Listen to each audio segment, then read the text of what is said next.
As a boy, he came as a second boy, Mm. and we had missed the boy in our family.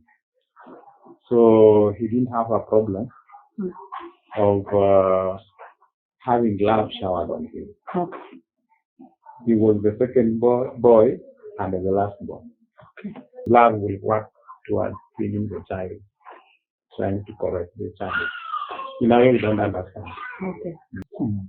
What were his functional? What was the level of his functioning, and what is the level of his functioning now? Mhm. Mm. Like, On a level of 1 to 10. uh-huh. So like we can say he was about 3 to 10. Mm-hmm.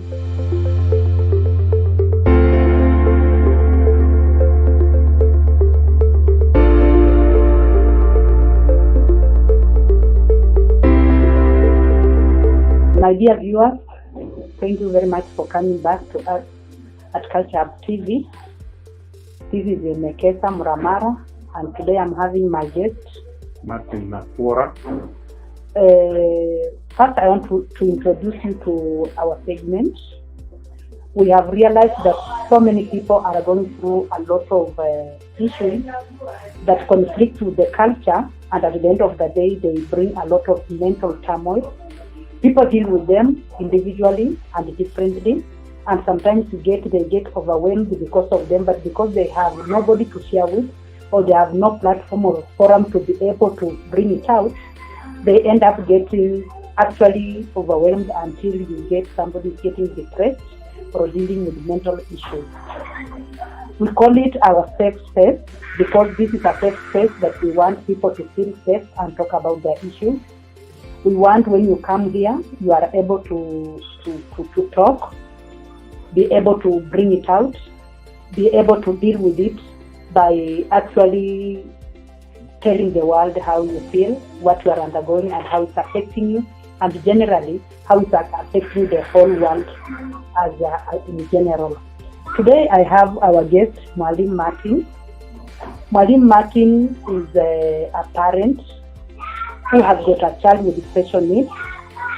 He will be able to tell us about the entry of that child in this family, and we shall be able to look at the journey he has walked up to this point, the different challenges, the different lessons, because it's not always just about challenges, it's about lessons, it's about the gains and the pains, it's about the highs and the lows, and through that, I believe people out there will be able to be educated, they will be informed, and at least they look at the problem. It's not even a problem, it's a condition of living with a child with special needs, what it brings on the table, and actually what it removes from the table.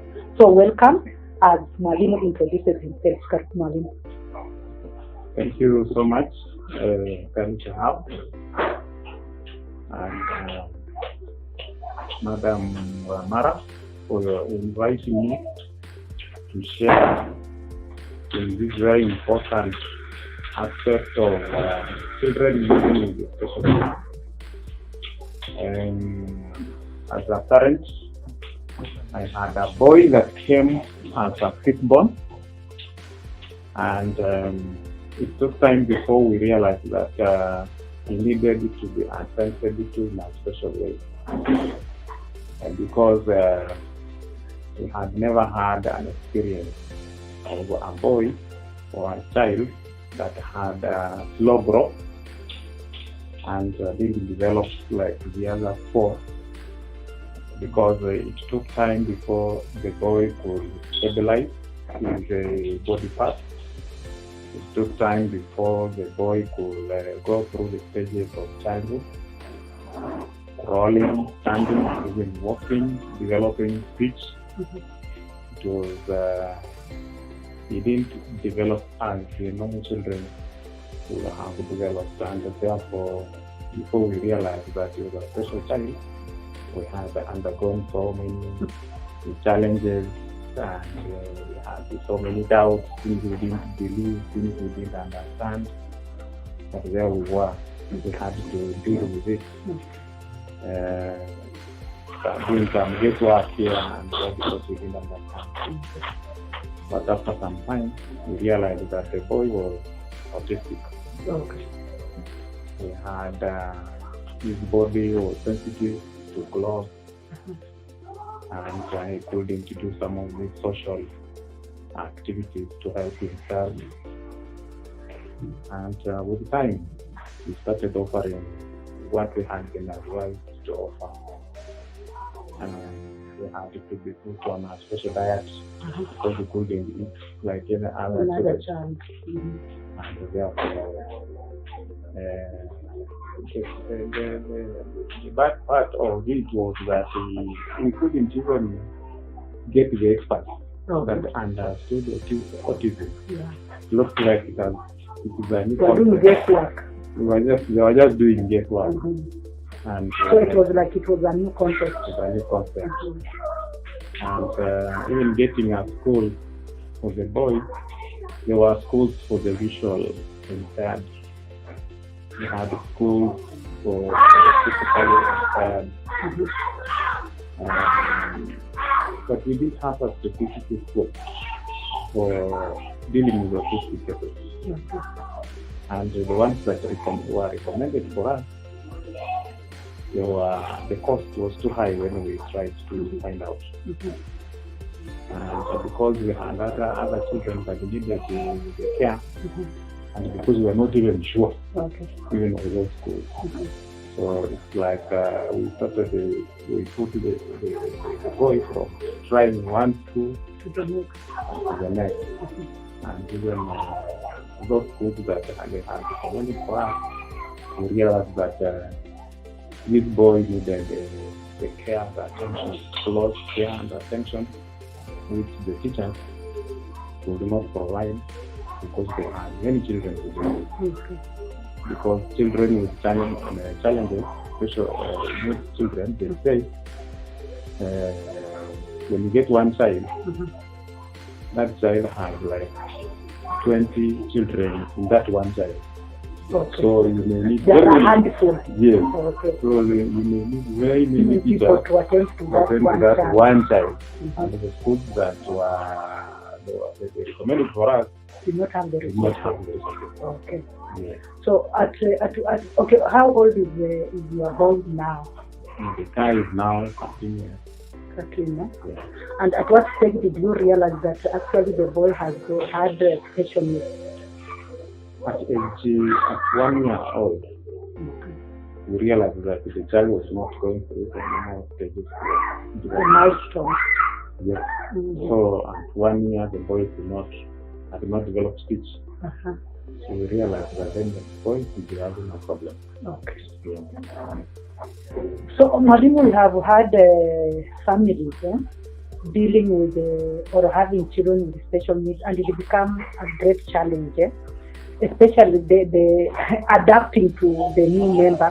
Given that now you say you had other 4 children, this was like a child who was later, who was coming to the family later. When you had gotten used to normal milestone children, so. I want to start with the parents. Here's a child, the mother and the father. What were your first thoughts when you realized that this child has got special needs in relation to your other children?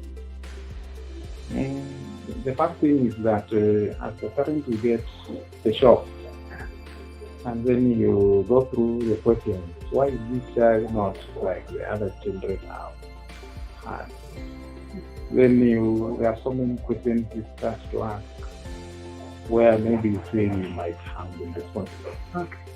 You wonder, was it? You will trip yourself. Yes, you want to find out, was it that I didn't provide the best diet for the child? What were the other things that you could have done when the child was still in the mother's home that we didn't do that could have resulted? And then you get the society stigma in trying to look at the child, and they find out that this child at age 1, the child should be speaking. You have developed speech. When the child is not speaking, So the questions that the society has over the same child tends to sort of put pressure on you. yes, to the parents. Like you want to explain it to everybody. Yeah. Because Even without being asked. yes, and they will come and make comments. As they interact with the child is not responding. So they ask. You are down here. This one doesn't talk. So those questions actually sit down the parents and you go through so many emotional stress. You have so many questions to ask, and then you don't have the answer. Yeah. So those are the things as a parent. The first impact it has on the parent is that the parent is put in some kind of shock. He can't explain what has happened. He can't comprehend that now that's a problem he has to deal with. They have to deal with the condition that they have to deal with. Yeah. And that is the parents. And we have already seen the society coming up. You know, the society has a way of having its own yardstick. That at 1 year the child should be walking or talking. At 2 years the child should be doing that. And they use it at, I think, the ideal. Yeah. So I wanted to look at the older children, the siblings to your younger boys. How was their reaction, or how was their orientation, or how did they adapt to their new sibling who was actually different in the family? Yeah. So equally as the parents were, the brothers too also used to look at their sibling and they also wonder. But with the little explanation you get them, general of course, because you didn't know much. We explain to them that they have to show love to the boy.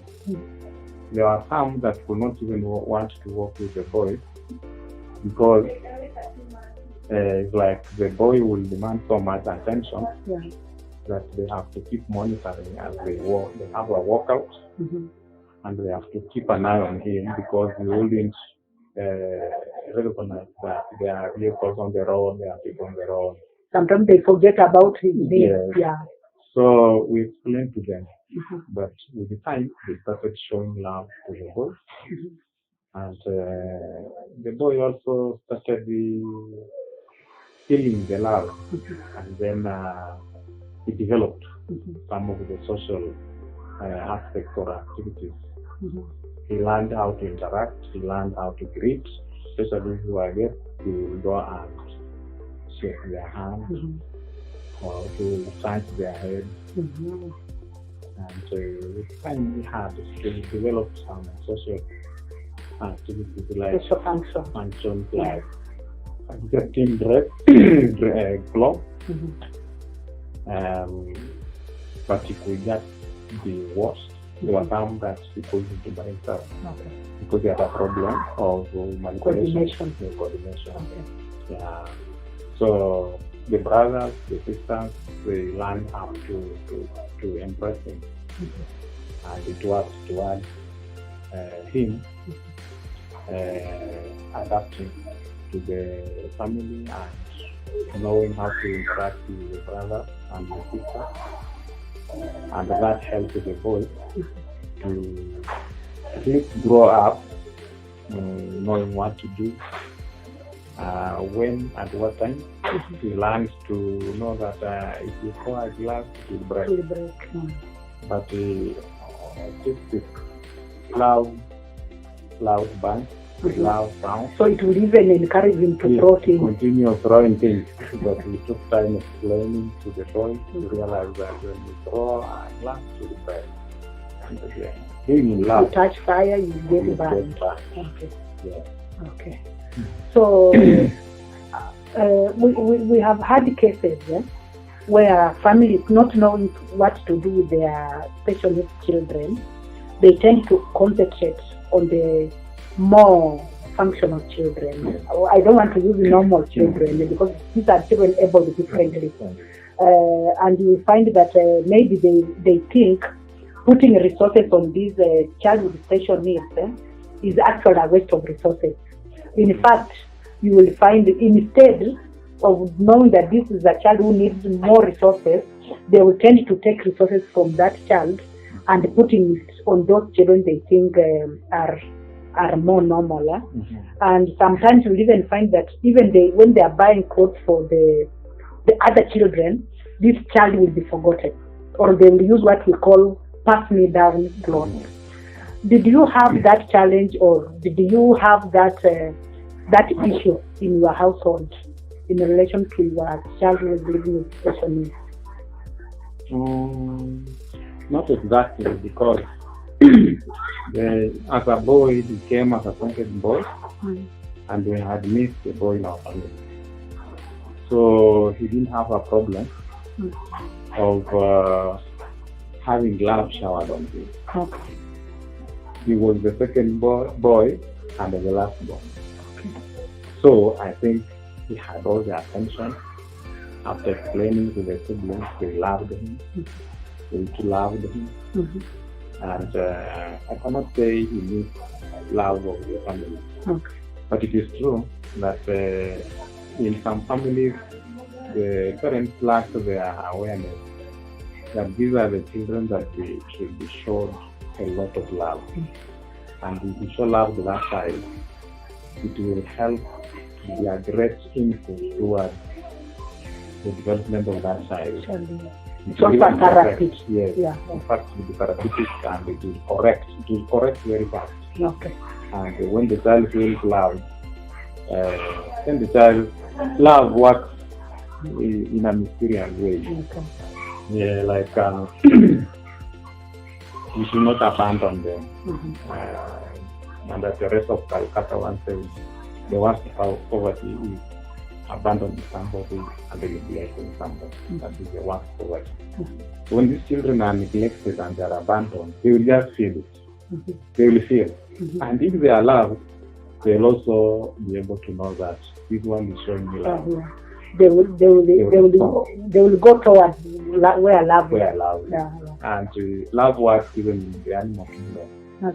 Yeah, a cow that you love and you show love will also respond with love. But if the cow realizes one second it beats it.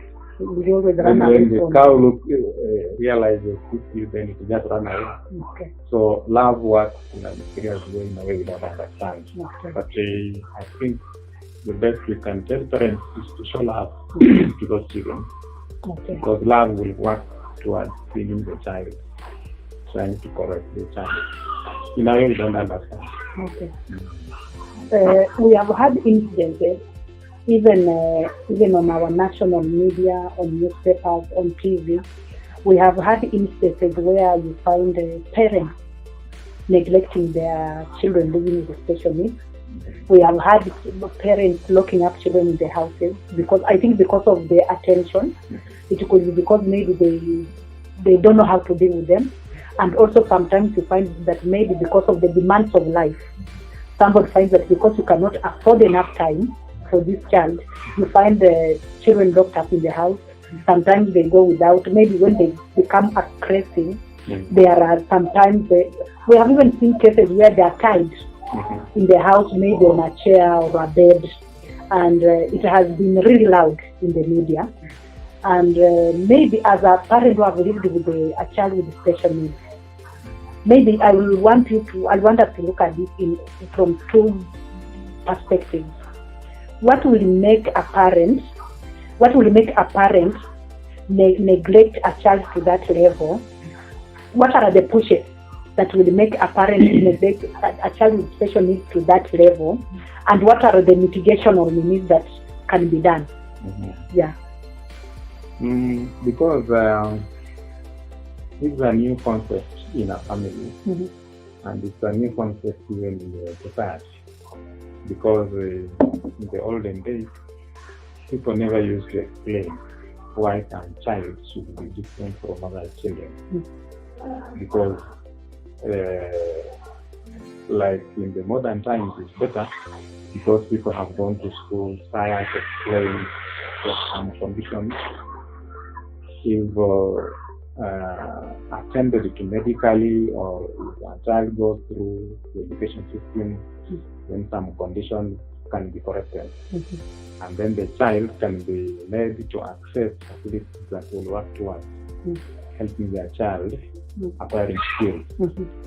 But in the olden days, everything could be explained religiously. They'll say maybe the person, the child was given a name, maybe they refused the name. That name. Is a cultural explanation. The cultural explanation. And therefore, the way society now looks at that family and that child makes the parent think, I'd rather lock this child. And it's like the parent feels that the appearance of the child and his association with the child puts the parent down, and the parent would rather have that child not even seen in society, so they don't expose the child to the society. Like they want to run away from the fact that that child exists. Yes. Okay. Yes. Which is a non-starter. Yes.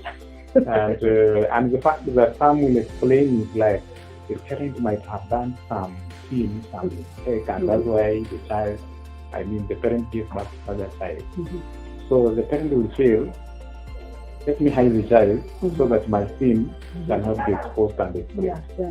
And that might have led to some parents hiding their children in their, or locking them in their houses, or confining them in some special places.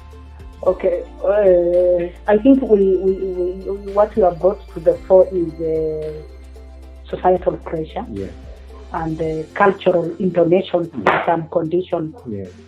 Apart from that, do you think some parents, maybe for lack of knowledge, also on their own without, there's something we call self-stigma.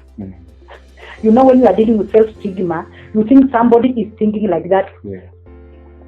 Kumbe, it's you who is just thinking like that. Apart from the societal pressure and the cultural intonation in such conditions, do you also think the lack of knowledge of parents can also lead to that kind of treatment to the children, to children with special needs? True. Because if the parent doesn't have the knowledge, they might not work towards helping the child and letting the child in the right institutions that will help the child. And to the fear that meeting a cost on helping that child, it's like they imagine that the benefit will not be forthcoming. So they would rather invest. It is a dead investment. Yes, they would rather invest for thinking funds. They would rather invest in a child they think who is going places. Yes. But it is true that we have seen that children that have been helped to go through institutions that help them grow up like normal children, with time they become a blessing to the family and the community. We have people we can mention of. Think of Phoebe Asio. Became an MP. And she was a monumental one at that. Yes. I hear when she got a fiancé to marry, the parent of the husband didn't want a blind person, but the man had loved Phoebe Asio. So the parents were asking, how could Phoebe weed? How could she till land? But Kumbe, she could do it differently. Yes, I hear after some time, she bought tractors and brought them in the home and told the mother-in-law, because I can't do this. The dear tractors that would plow the land. So that's an example of special children that have been helped and they have turned out to be very beneficial. Even when you look at one of the conveners of the Constitution of Kenya that we are using now, 2010, Ombaka, Ombaka. One of the most brilliant sons of this country was blind, and I think nobody could have thought much about him until he's when the history of this country is written. I think at least a paragraph will be dedicated to the name of Dr. Mbaka.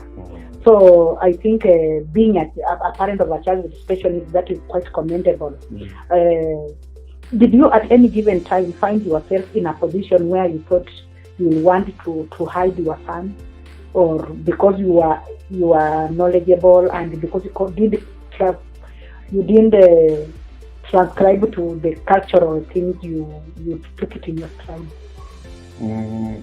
I think my profession had somehow prepared me because I taught in some schools that had children that had mental challenges, and they were learning with other normal children. Integration. It's called integration. So we help these normal children. We will always be at hand to help. Looking after these other children. And they did it with love. Like you adopt a brother or a sister. Yeah, it's called peer care method. Peer care method. So when it came to my family, my house, I didn't find it strange because now what I had been telling the children at school to do to the special children, the chicken come home to roost. Yes, I was now the one to do it to my own son. So for me, the professional knowledge actually had prepared me sort of to handle the boy when he came.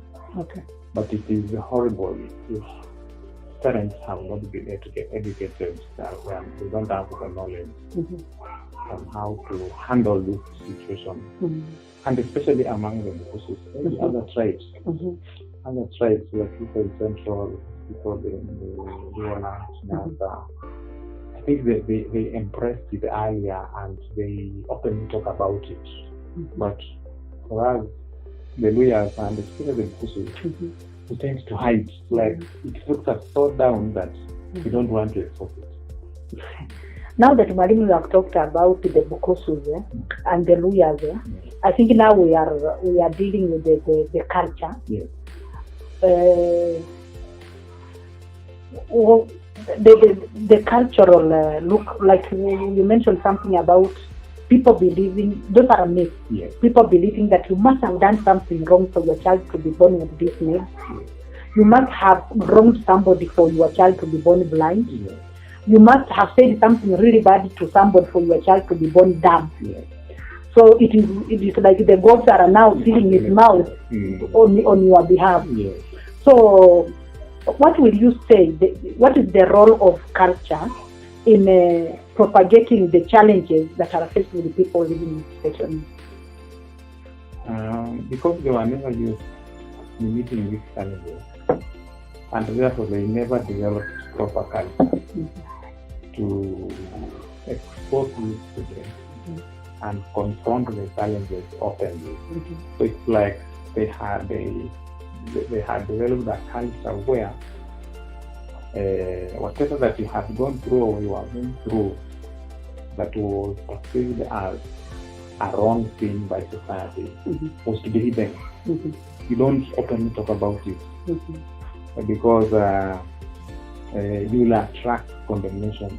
You will attract the imaginary condemnation or imaginary pointing of fingers at you, in believing that you must have broken a taboo. You must have, or maybe you are reaping something wrong that you did, and that's what the result. But with utandawazi, sensitization, the issue of media, we are now learning that it's not wrong to expose whatever wrong that you have. Like the Mbukusus say, just cry, but asimbula mwongo. Yani, just cry, but don't make it open for people to know. Yeah, but cry for people to come and assist. Okay. So, I think with the time, people are learning that no, you can cry. And, not about me. And yes, not about you, because it's about other people who can learn about your situation as you prepare them also to confront their situation. Okay. How has he changed his family as a person? because people with special needs, however small they are, they tend to really be big. Yeah, because everything must be done in their best interest. So, Mwalimu, according to you, how has the life and condition of Mordecai changed your family as a whole? Sure. As you continue dealing with a child with special needs, there are so many adjustments the family has put in place. So many adjustments that the family put in place, either knowingly or unknowingly, or they are forced by the child to adjust in a certain way so that you can accommodate. It comes naturally. It just comes naturally. Like, for example, you become more cautious. You get, because it's a child that you can easily go to the road, if you're living near a road. So you are forced to put a gate or ensure that the gate is well secured. And you learn to say, delegate issues if you are not in the home. It's like you'll always think, has such and such been done? Because Mordecai is in the mind, your special child is in the mind. It's like whatever measures you want the children to put in place, those measures are always Mordecai or the child in your mind, so that the child can be secure, the child can be safe. And then you learn to go slow, because now you don't get the results you desire from the child immediately. So you learn to go slow in whatever activities that you do and then your expectations. So I've learned to be slow. I've learned to appreciate things the way they are. And then something else is that I've learned to now embrace every person, whichever the condition. Because they are persons anyway. They are persons. Therefore, we love them the way they are. It's not like the way they used to be. When I went to this very school that had a special unit, other children used to look at those children as they used to call them madmen. They would call them madmen. We don't want to speak with madmen. But no, we told them, no, these are children that are just able differently.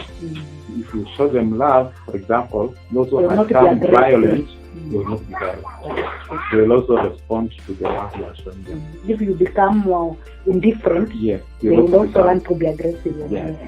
And therefore, what I've learned, or what the family has learned, at least most of them, is that we have learned to tolerate people, we have learned to appreciate people the way they are, and we have learned to regard humanity as humanity, made in the likeness and image of God. They see God in that person, and they have learned to appreciate them. And also now you cannot just leave things lying by.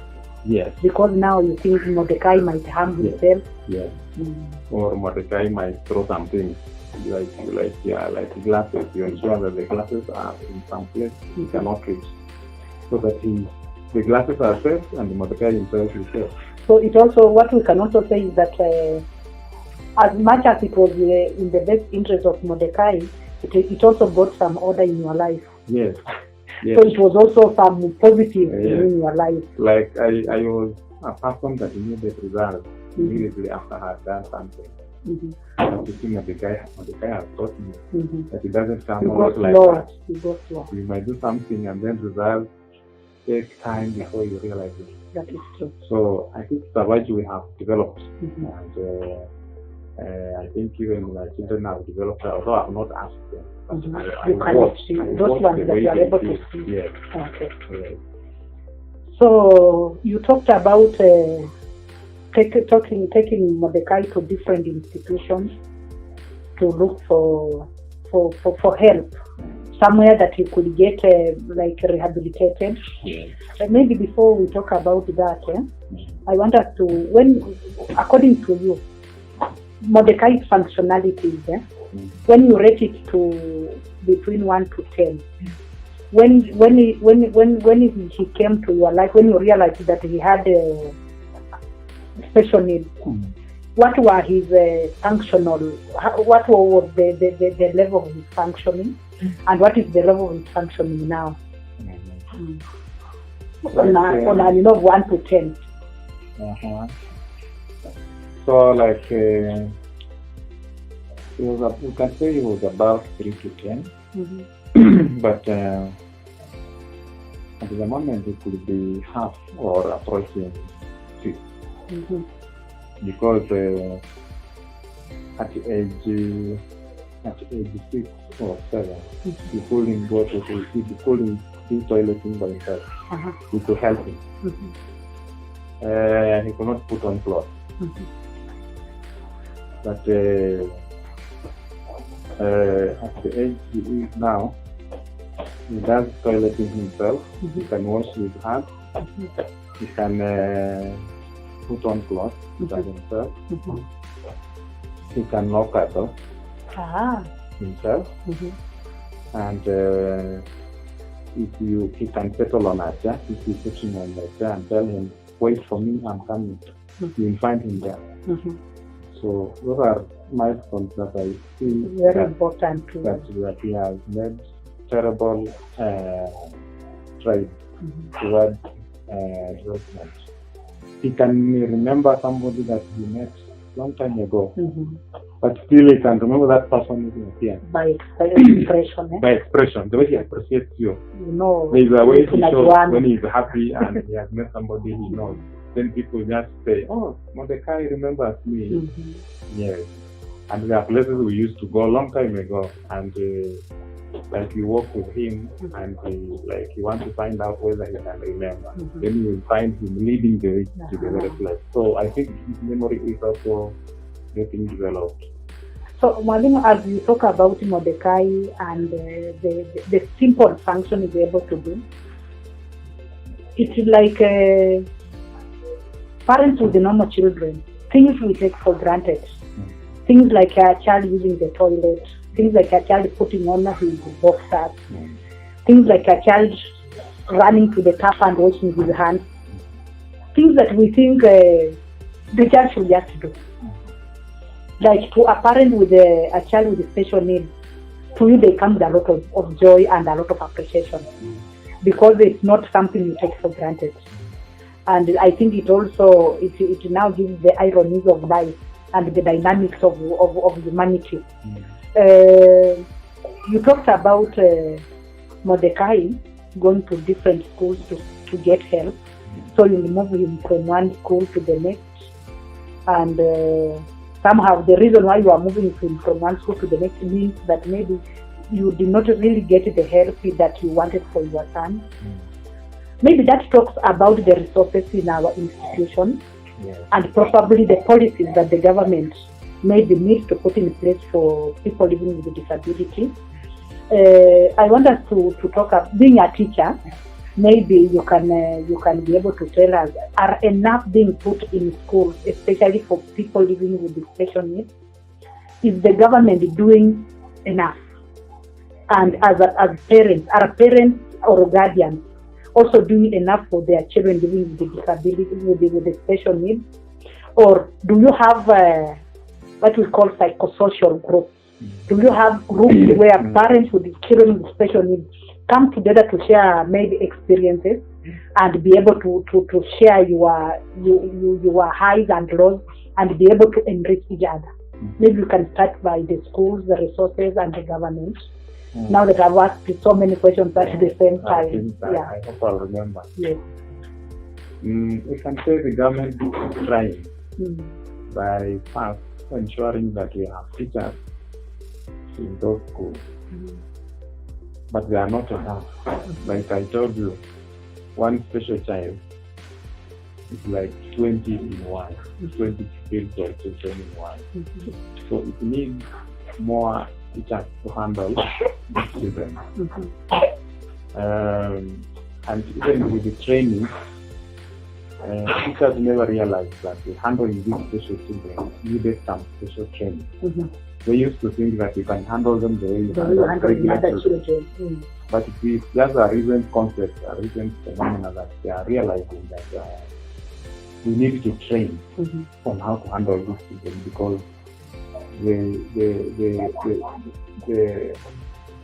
special needs they require also vary from one child to another. So children should be, teachers should be trained in those very different fields so they can handle these children in the professional way. And maybe what the government should actually do is that to me, they should also attach a health person to those children, so that the health person trained in those areas of specific can be visiting schools, handle those children, assess those children medically in those areas, so that they can intervene or offer intervention in good time. Because teachers are trained to teach them, but they are not trained to diagnose. To diagnose Yeah, true. the different manifestations that may be out of the norm. So if specific person trained in the medical field will be attached to those schools, and they keep visiting those schools either monthly or after fortnight, then it will work towards helping these children, so that they are not kept being moved from school to the hospital, because at the hospital it will be also a problem for the children, for the teachers handling those children amidst those many other patients.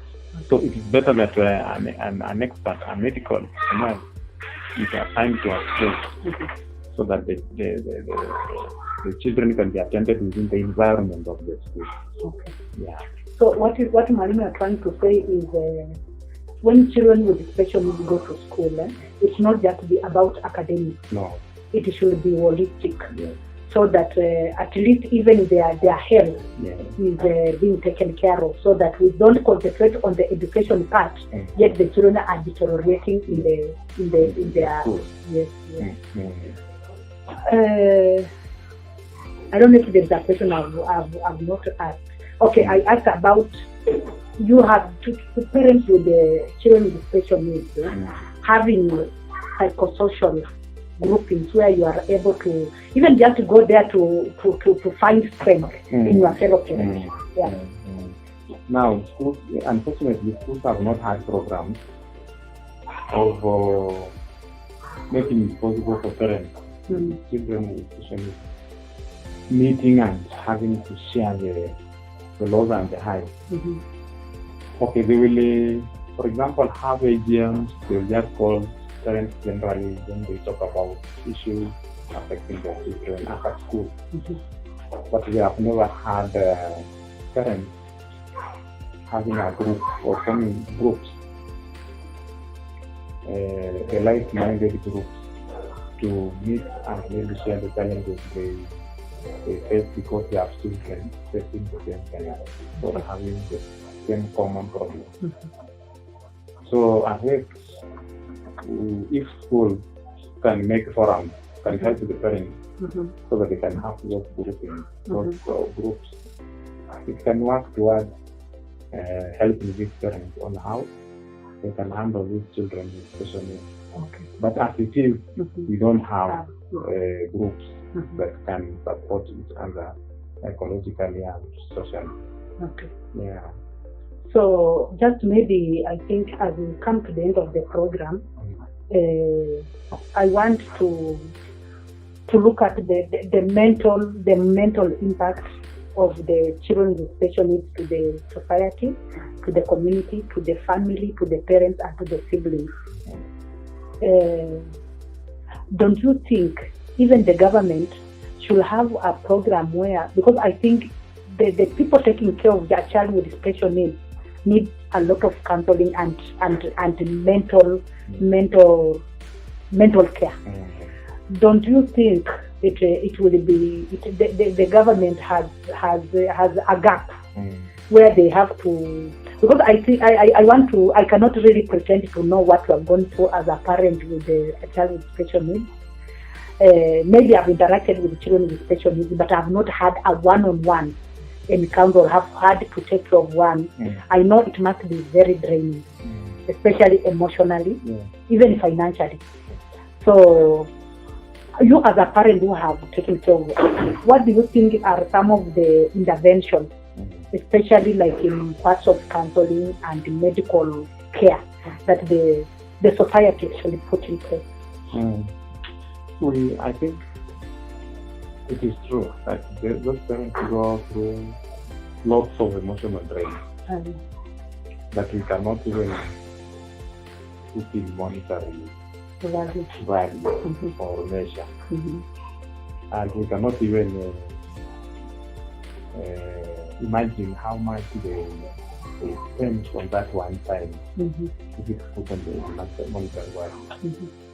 But I think the government should also look at this problem and realize that these parents go through a problem, a challenge, that they need some psychosocial support so that they can be helped.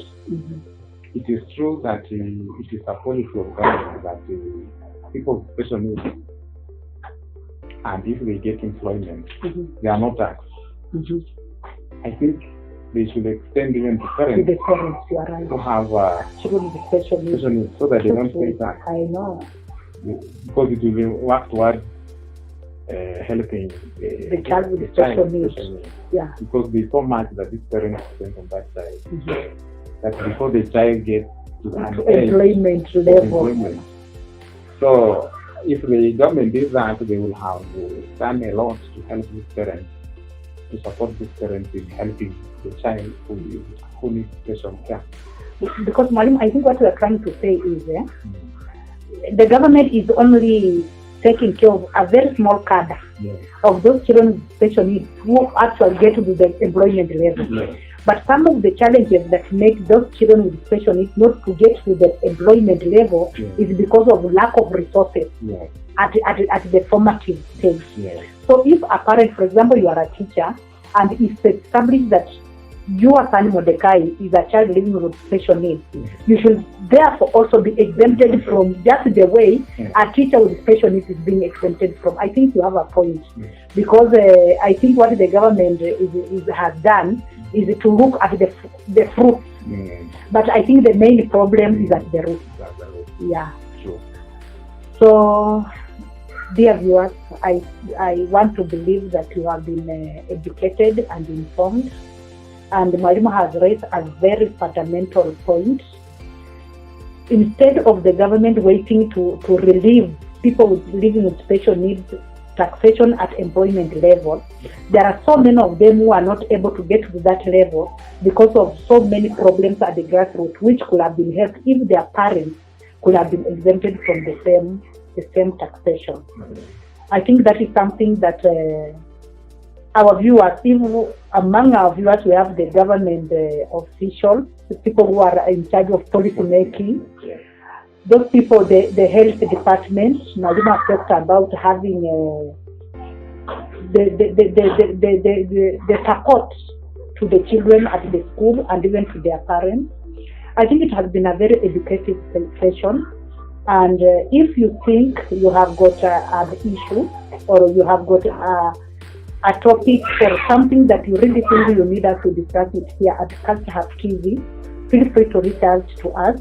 If you have a question, or if you are a parent living with a child with special needs, you can be able, I think even if there are no groups now that Mwalimu has talked about it, you can reach us and we can be able to come up with a group. So that from here we can be able to back something that can help people who could not really know where they could get help. Because Mwalimu's experiences could be different from what we are going through. Mwalimu's child is autistic.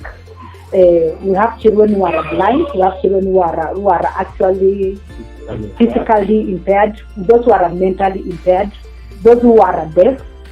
So I think with those different categories of special needs, I think if the parents are able to come together, or the government made policies that could help the parents actually to identify each other. Because I want to believe the government has got the records of those children in different institutions.